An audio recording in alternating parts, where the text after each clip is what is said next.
কৃষি সমৃদ্ধি প্রতিপাদ্যকে সামনে রেখে নোয়াখালীতে চট্টগ্রাম অঞ্চল উপযোগী বিনা উদ্ভাবিত জাত ও প্রযুক্তির শস্য বিন্যাসে অন্তর্ভুক্তিকরণ বিষয়ে দিনব্যাপী আঞ্চলিক কর্মশালা অনুষ্ঠিত হয়েছে।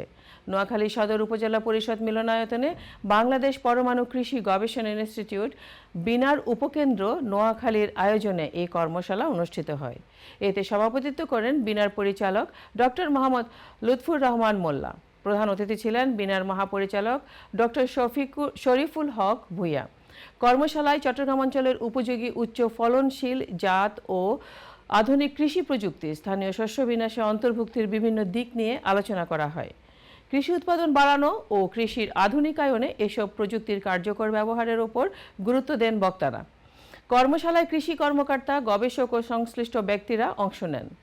মূল প্রবন্ধ উপস্থাপনা করেন ডক্টর মোহাম্মদ মাহবুল আলম তরফদার।